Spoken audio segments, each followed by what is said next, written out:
Welcome to Built to Go, a van life program. I'm your host, Jeff Wagg, coming to you from the College of Curiosity.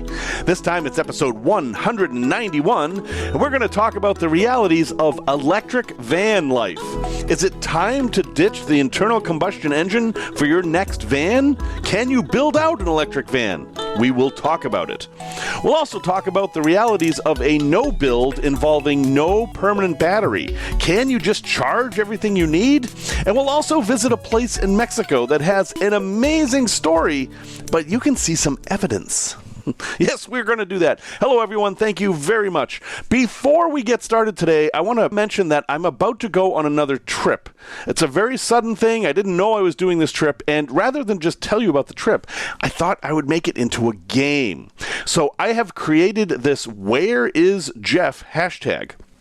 And if you follow that on any of the social media stuff that I do, which, YouTube, even TikTok, Facebook Reels, my normal groups and stuff, Discord, etc., I will post the stuff there. And basically the idea is that you have to guess where I am each day. Now, podcast folks, this isn't going to work so much for you. This is a visual thing.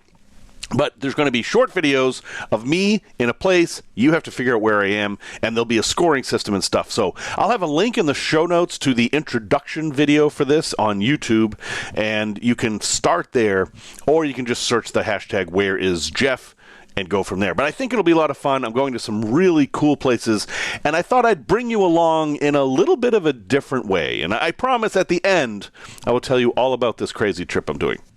Let's get to the main topic here, which is it time to consider an all-electric van? Now, Winnebago has a prototype van called the Winnebago ERV2, and you can find YouTube videos about it. They're basically letting influencers borrow this van and live in it for a while. And the thing is entirely electric. No gasoline, no diesel, no propane. It's all electric.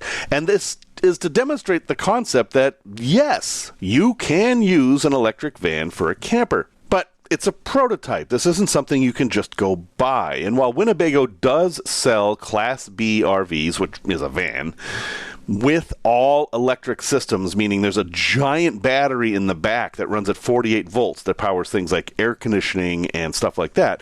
That exists today. You can actually buy that. Those have an internal combustion engine, so you can drive them like a normal van and then just use the big battery in the back. This is a new thing. This is a van that has nothing but electric. And I think this is where we're heading. I think 10 years from now, most of us who are buying new camper vans are going to be using electric rigs. But the question is, where are we now? And I know I've talked about this a lot. I mention electric vehicles quite a bit because they are the future. But I think they're still the future. And I have a number of reasons why. And we'll just get it right out there. It's range. Range anxiety, as they call it, has always been a big deterrent to EVs. People are concerned that they're going to run out of power on the road. And it's a real concern. Now, if you're driving a Tesla or an electric Hyundai or something like that, this is much less of a concern than it used to be because there's charging stations just about everywhere. There's all kinds of software that lets you plan your route, and it's much less of an issue than it used to be, and it's going to continue to be much less of an issue, especially now that almost all the manufacturers have decided that the Tesla type charger is the way to go. We're not going to have any of this like, I don't have the plug for this, and it's not, none of that. It's finally, they've standardized that. It only took them 10 years. That's all fine and good. And you can buy an EV now that'll get you 300 miles, which is pretty close to what most gasoline engines will get you. So I feel like that's kind of a solved problem for electric vehicles. Now, ideally, you want to be able to charge your electric vehicle at home. You want to be able to plug it in at night and have it charge overnight. And the big problem I see is for folks like me who don't have a place to do that, well, we're stuck going to supermarkets and mall parking lots and stuff like that. So that problem still needs to be solved. But vans are something different. Vans are much larger vehicles, and because of what a van is, their shape has a limit on how aerodynamic they can be. You're never going to have an incredibly aerodynamic van because, folks, a van, by definition, is a rolling brick. You can smooth things out a bit, but you're still dealing with a brick because the whole idea is to have all this internal capacity. That takes up space. That space gets in the way of the air. You get it. Also, because you have all that space, these things are heavier than most vehicles, even when you don't consider cargo. So vans have a special challenge with EV. But that doesn't mean that challenge isn't being met. Electric vans are everywhere now. I mean, I see the Amazon Rivian vans all the time now. They've become normal in my neighborhood. And heck, they've just announced that consumers can buy them, as I talked about last week, for like $83,000. So these are available. You can, right now, go buy an electric van and build it out as a camper. But range, again. And really, in reality, we're talking about 100 miles here. It's a little bit more than that under certain circumstances, but you're going to always want to leave a buffer. It doesn't do you very much good to roll into your campsite on that last mile of charge and then realize you have no way to do anything to get moving again. And then you might think, well, there's 110-volt plugs all over the place. Can I just charge with those? The answer is yes. But if you say you have an e-Transit, a Ford e-Transit, it could take 19 hours to charge your van. It takes a really long time to do this over 110 volts. Basically, you have to limit yourself to 100-mile chunks with a good charging station at the other end. It requires a lot of planning, but it's not impossible. It's absolutely doable. I know people who travel in such a way that they never drive more than 80 miles in a day. That's their lifestyle. That's what they choose to do. And if for them, an electric van could absolutely work. Now, what about campgrounds? Why don't you just jump from campground to campground? Campgrounds have power, right? Well, yes. I mean, that is an option. Now, campgrounds are starting to get savvy to the idea of electric vehicle charging. You're going to find a wide variety of how they handle it. Some, they're not going to care. You can just plug in right at the campground, and they have extra power at the campground. I mean, they have 50 amp circuits there that with the proper adapters you could use to charge your maybe a little bit faster than at a house. But that's going to cost the campground a lot of money in power. So eventually, I'm imagining they're going to have electric vehicle surcharges because you're going to be taking so much power. Some of these places already have an electric heat and electric AC surcharge, so I imagine they'll be first on it.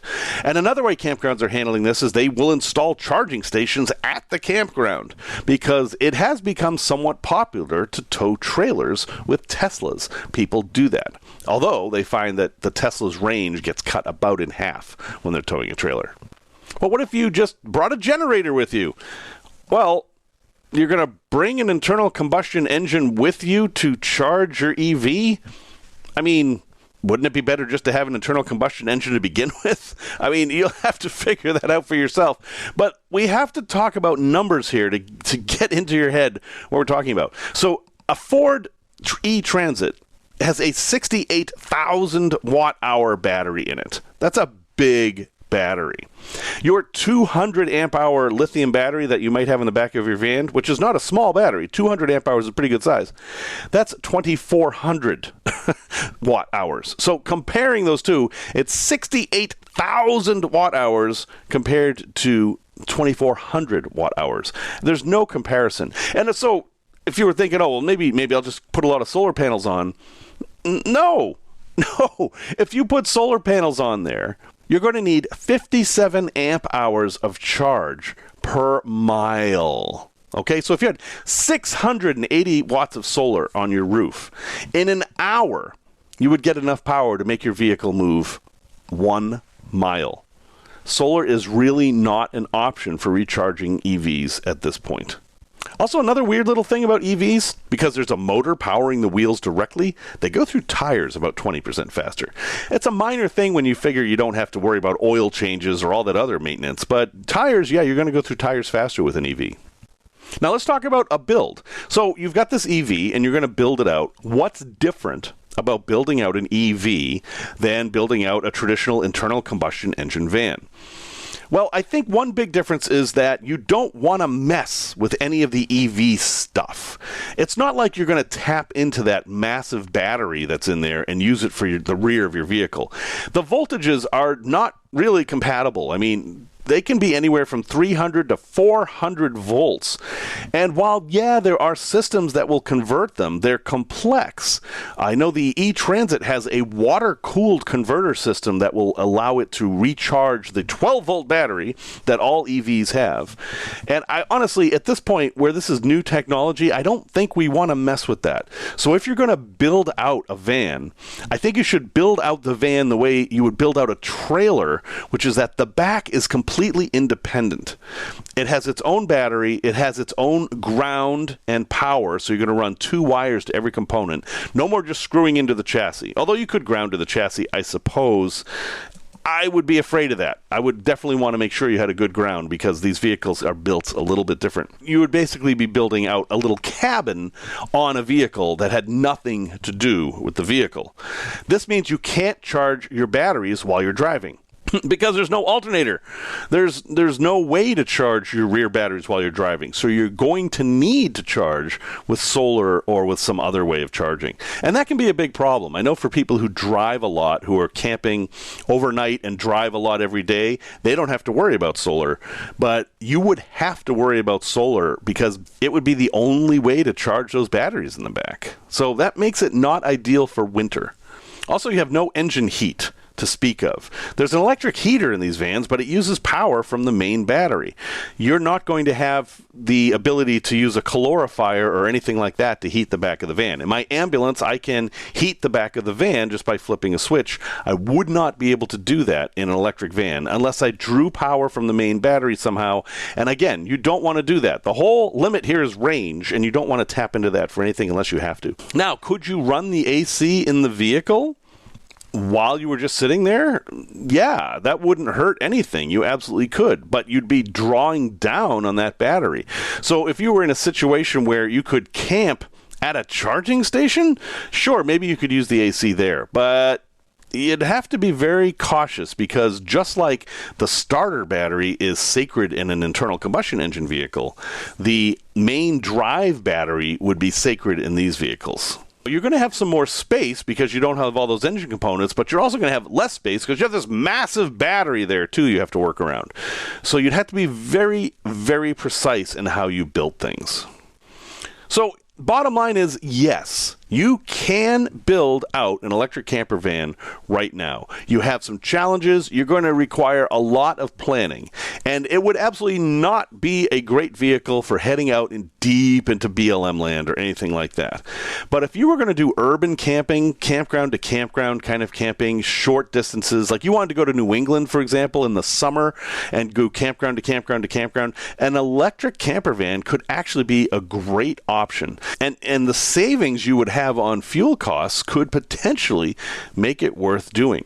Now, unfortunately, in the U.S. here, we only have big electric vans. We don't have the little ENV200s and things like that. All we can do is get the massive Transits and now the Rivians.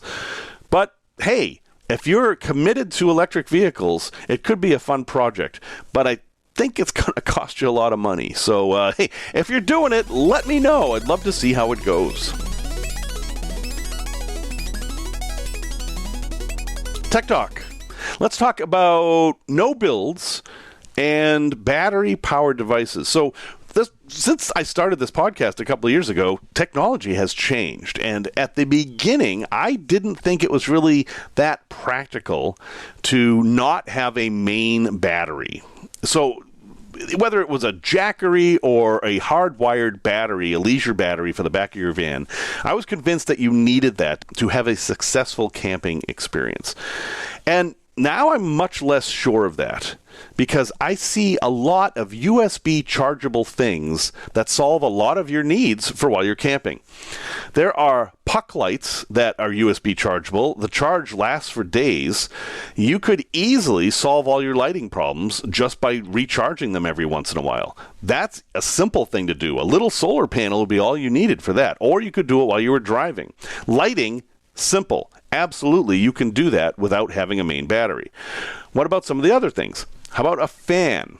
I need fans. I think fans are very important. And, well, with my venti fan that I've talked about a whole bunch, that thing will easily last a whole day on a charge. And it has a little light in it. And I'm like, yeah, okay. I don't need to hardwire my fan either. I can just charge that too. What about water? Well, there's a number of ways to do water without any power at all. But these USB chargeable pumps that just pop right on the 5-gallon jugs actually are great. And they last a long time. So you could do that too. You don't have to charge these things every day either. You charge them like once a week or so. They even have showers that are battery powered. I did a video about that. They work great, and you don't have to have a big battery. So in short, things have changed. You absolutely can build out your van now without installing an electrical system at all. You just have each component be separately chargeable. Now, what are the downsides to this? Well, obviously you need a way to charge them, and you're going to have to be mindful about that charging. You're going to have to keep on the charging, else you're going to have dead stuff. Cooking, there's really no battery-powered cooking solution I'm aware of, but you can still use propane and butane just like you always have. Heat, there's the problem. There's really no simple, standalone electric heating solution that I'm aware of. I mean, you can buy some clothing that has electric heat in it now. There's electric coats and vests, but I mean, that's not really what we're talking about here. To heat the inside of your van using this no-build methodology with no big battery, I think you're going to have to rely on propane or butane or something like that. But heck, maybe 2 years from now that won't be the case. And if that changes, I'll let you know.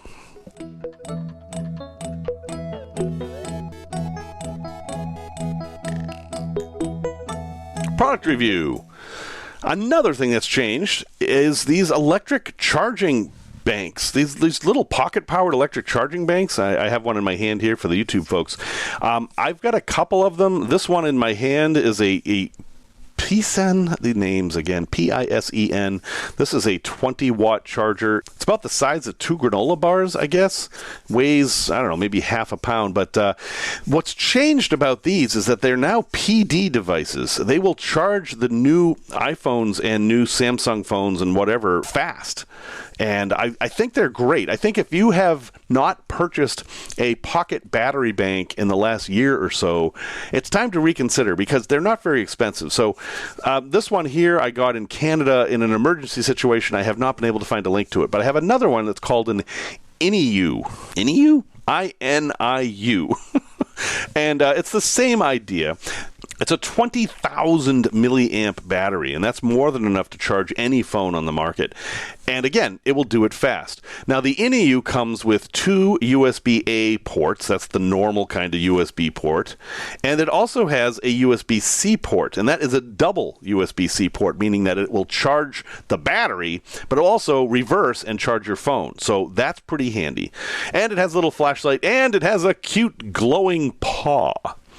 But the point is that this is only $30, and it's the kind of thing you can throw in your backpack or throw in your pocket, and you can charge your cameras, phones, whatever, very well, fast, and without worrying about running out of battery. And honestly, if you haven't gotten a recent model one of these, and I don't care what brand you buy, Anker is always the one that seems to be the best quality.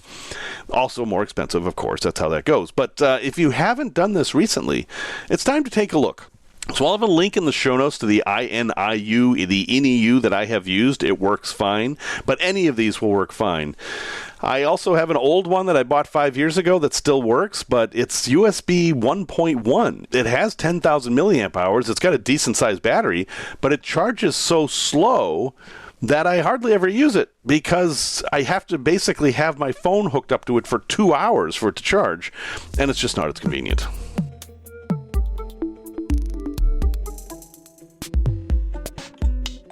Tales from the road. I am not sure if I've told this story before, but as I enter my older years, I reserve my right to tell stories over and over again. So whether I have or haven't told the story before doesn't matter. I get a free pass simply because I'm an old guy. At least I think I owed that because I've given that free pass to other old guys. Anyway, I was driving the Tiki Bago from Oregon to Illinois, and I had to go through Montana because I had to do something for Team Rubicon up in Montana. And after I finished my duties with Team Rubicon, I started driving to Illinois, and I started having problems, which is not surprising. This is a 1973 Winnebago. I was driving across the country in April, which is still kind of winter up there. So it was a harrowing trip. But the worst trouble I had was in Montana. the fuel filter started clogging. Now, the 50-year-old fuel tank, the fuel tanks had never been changed, and this vehicle had sat at one point for 10 years. So the gasoline went bad and all the sludge formed. And the previous owner had cleaned all that out to make it work. But he warned me that you still had to change the fuel filters often. So I had extra fuel filters, but it didn't help. And part of it not helping is that I didn't realize that this vehicle had 3 fuel filters. There's a fuel filter for each tank. It had 2 tanks, and there was another main one for the engine. And I couldn't figure out which one was clogged. So the vehicle sputtered to a stop in rural Montana. In fact, I didn't even know where I was until somebody stopped. Actually, a semi stopped. Because he said, you are in such trouble being broken down here because there's nowhere to go to get your vehicle fixed. Even a tow truck was 50 miles away. Well, it turned out I was in Lame Deer, Montana, which is just a fascinating name. I'm sure there's a story about that. And this is in the Cheyenne Indian Reservation in Montana. I was concerned. I mean, again, if you're going to break down in anything, an RV is probably the best thing to break down in because, oh no, I'm broken down, but I have a house. You know, it could be worse. But I had to get to Illinois. I wasn't thrilled with being there. So fuel filter problems are interesting because you can usually start the vehicle and drive. It's just after a few minutes, it dies because the fuel filter's blocking the fuel flow and the engine won't run. So I was able to start it, and I talked with the truck driver, and he said he thought there was a garage about a mile away that was run by some folks living on the reservation. And I thought, well, all right, I'm going to at least head there. It's flat, and if nothing else, they may have a phone, and I can figure something out. So I rolled in there, and sure enough, it was a garage. And I went in the office, and they didn't have any mechanics working that day. One of them said, well, maybe Albert can do it. And I didn't know who Albert was, but I'm like, okay, let's give Albert a chance. I mean, this isn't the most complicated stuff here. We're talking about changing fuel filters, but it's one of these things that you have to know where they are and how to do it. And this kid comes out. He was maybe 15, no shoes, gym shorts, no shirt. And he says, yeah, okay, I can do this. And I'm like, okay, what the heck? I don't have a whole lot of options here. I give him the fuel filters. I tell him what the problem is. And he grabs a couple of tools and just climbs right under the RV. No mechanics helper or anything. He's just in the dirt in the parking lot, just climbs right under there, hardly any clothing on. And he spends an hour banging and clinking and tanking on things. And I'm thinking to myself, wow, I hope he can do this. I hope he doesn't get hurt. I was just at his mercy. After an hour, he comes out, and he's completely filthy. He's got grease all over him, and he's like, okay, you should be all set. I actually found out that one of your filters was on backwards, so I fixed that too. And I was overjoyed. He had replaced all the fuel filters, and it only took an hour. That was I was just like, wow, you are like exactly the person I needed right at this moment. And so I walked with him back into the office and said, okay, thank you guys so much. I'm so thrilled that you were here and able to help me out. How much do I owe you? And they said, oh, no, that's okay. Like, they didn't want any payment. This was just something they did for somebody who was in trouble on the side of the road. And I was completely blown away by this because I'll tell you what, I would have paid a lot of money to have that fixed because this was the difference between me being stuck in rural Montana and driving home.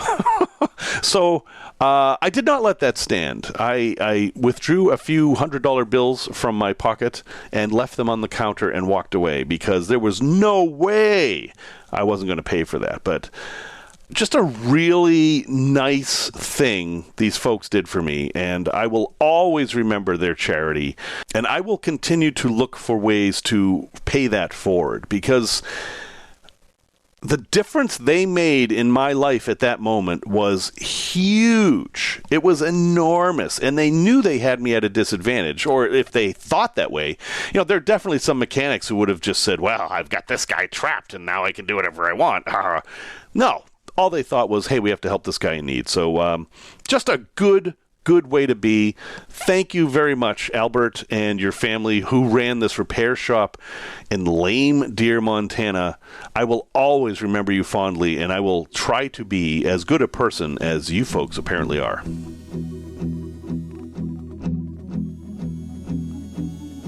A place to visit.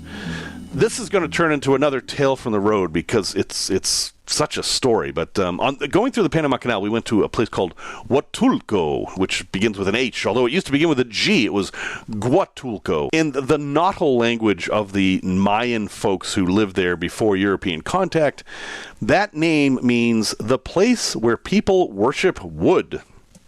And the name persists. I don't know that there's a lot of wood worshipping going on there, except I actually do. So here's the story. Hundreds and hundreds of years ago, long before European contact, an old man with pale skin and a long, scraggly white beard washed up on the shore of this fishing village in Oaxaca, Mexico, or what is now Oaxaca, Mexico. And he had this large piece of wood that was vaguely cross-shaped. And the natives recognized him instantly as Quetzalcoatl. This was their god, or one of their gods, and they were incredibly thankful that this deity would visit them.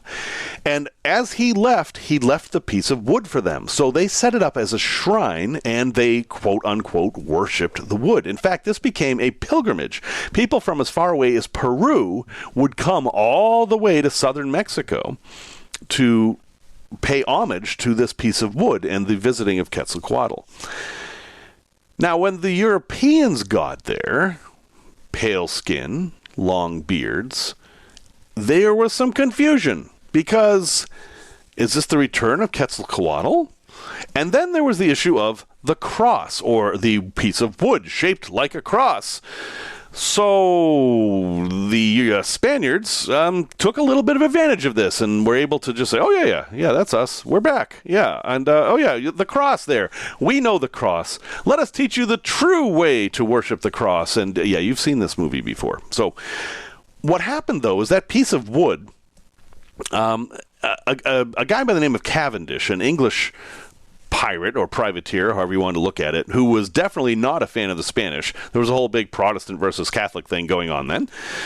Saw this rough cross and thought it was blasphemy. He did not like that people were worshiping this cross, and he tried to cut it down. And according to legend, and folks, this is all legend, his axes broke as he tried to cut it, and then he tried to burn it and ended up burning the entire village down, but the cross remained. So Cavendish went off in frustration, but the villagers knew that their worshipped wood was in danger, so they cut it into pieces. That is not explained how they were able to do that when Cavendish couldn't, and formed it into actual crosses, Christian crosses, and then sent it to cathedrals and churches all around the region. Well, I got to see one of these. In the town of Santa Maria Huatulco, there's a church, and it's a very nice, modest church.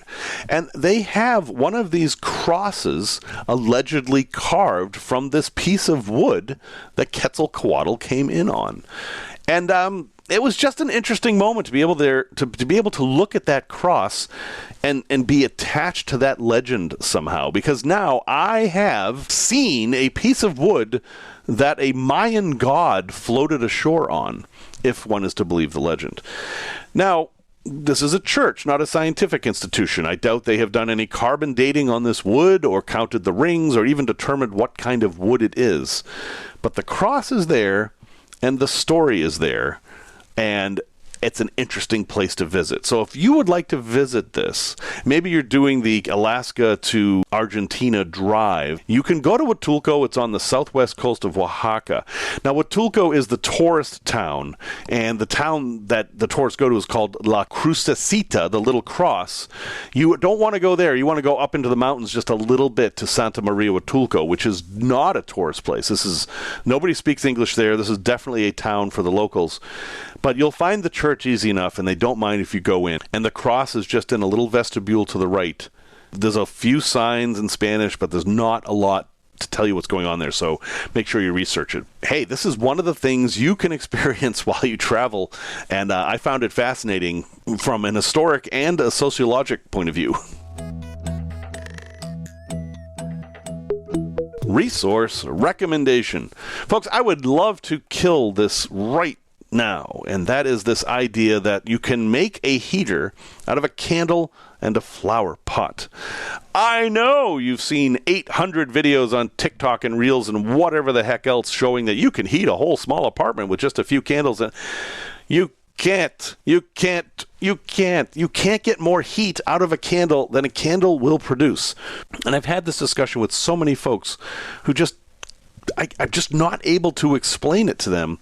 They somehow think that the pot is going to absorb the heat of the candle and then radiate it off in a way that's going to provide more heat than just a candle. But it can't. It's physics. It absolutely can't. And there's an article that explains this very, very nicely. It's at bigissue.com. I'll have a link in the show notes.